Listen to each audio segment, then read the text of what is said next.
So you can pretty easily see our house needs a damn good paint. The front door fell off. A lot of the moulding around the top edge of the garage there is all falling off. So we decided, right, no problem, we'll get the house painted. Well, guess again, Andy, because that was a big problem. And it's caused major redesign in the yard. G'day folks, Andy here from McDowell Manor.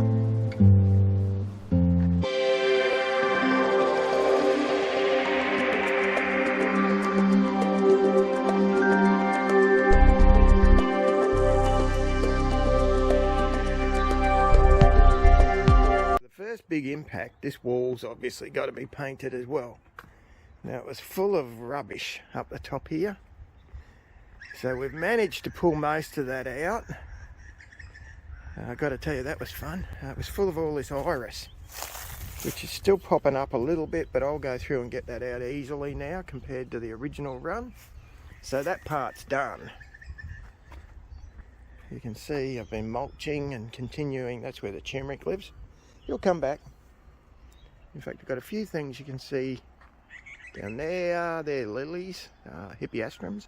So I've got a few things popping up, which is great. Have a look at the state of the what's left of the Japanese garden. I was going to say the Japanese garden, but there's not a lot left. So the magnolia's gone. And you can see on this side, like that moulding, hopefully it'll readjust. That moulding's bad. It's hanging off everywhere. Also the bamboo roots, which is that hole with the bucket in it, have gone up inside the walls. So all the bottom of this blue board here has got to come off, right up to this joint here.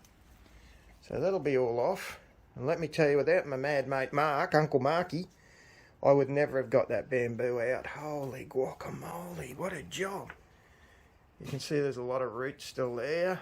Hopefully Uncle Marky's taken the bamboo, so hopefully it'll find a good home over at his place on acreage, because it's pretty.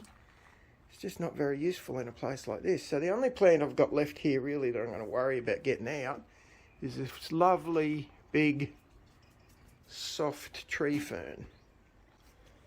I've had to learn a lot about the types of tree ferns because you move them in completely different ways. So I'm actually hoping, I'll do a separate video on it, but I'm hoping to get 2 plants out of that one, which would be wonderful. Nothing with any consequence will go in the ground anymore. I'm going to lash out and buy some big fancy pots, and anything like these tree ferns will go in that. Much safer. Once bitten, twice shy. There's a lot of the pots that were along this side, the big grow bags and stuff. The big pot, hopefully you can see that one right up the end there. They've all been emptied out or moved elsewhere, which isn't quite so true. Tomato, which isn't quite so true of these, but they'll be just moved on to the other side so the painters can get to the house. Have a look at it, will you? Bloody hell. So not overly concerned by that. Lettuces have gotten crazy expensive over here, so what you're looking at is 4.8 million Australian dollars, or 16 American cents, in lettuce there. No sense growing marijuana anymore. Lettuces are more valuable. Tomato beds come along very nicely. Silver beets all doing well, so a lot of stuff that we put in is doing well. But you can see a lot of the bigger stuff here even has all been gotten rid of. That's beetroot Rosie's put in. The garlic is actually alive in those little pots, so that's good news. My avocados that I grew from seeds by accident in the worm farm, they're still doing pretty well. Warrigal green, so it's a native, grows really well over here. Good spinach replacement, and as you can see, it just grows. Silver beet doing well again. That's Okinawan spinach with the pretty purple back on the leaf. That's edible. There's Rosie planting pretty things. Oh, and a few chilies. Oh, we've relocated a lime there.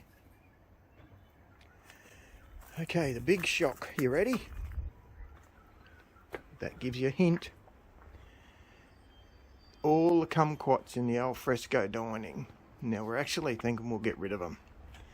So they are pretty and they do produce. But a bloke only needs so much kumquat and ginger marmalade or kumquatcello. So maybe I'll keep one, but all the rest are going to go, and they'll be replaced with things like oranges, lemons, ruby grapefruits, that sort of stuff. So for us, that's a huge culture change and a big shock. Oh, look at that. Someone taking the kids for a walk up the footpath. You can see the building sites flourishing. So that's a hint of what's to come, folks. You know, you start one project. Oh, we'll just get the house painted, he bravely says. What a debacle. We've had to schedule tradies.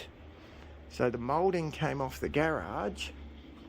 You can see the moulding up there. It started coming off the garage. And the installers for the moulding guys said, this ain't working, you haven't got enough board up under the moulding. So that meant we've got to get a carpenter. We've got to factor in, get the carpenter in, get the job done. Then we get the moulding guys back. When the moulding guys are done, now bear in mind the moulding can't stay unpainted for very long. So you're getting the hint. So once that happens, we've got to get the painters in then as quick as we can. Now it seems we've got a real tradesman shortage, trade person shortage over here.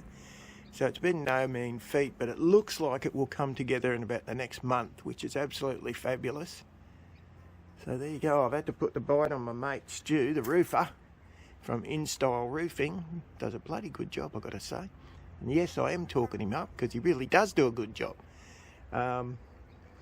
He'll need to come over for a day too and just check the flashing on the mouldings okay. Poor bugger, he works his rear end off. So he'll probably donate me one of the few bloody free days he gets on a Sunday to help me out just because he's me mate. What a guy, eh?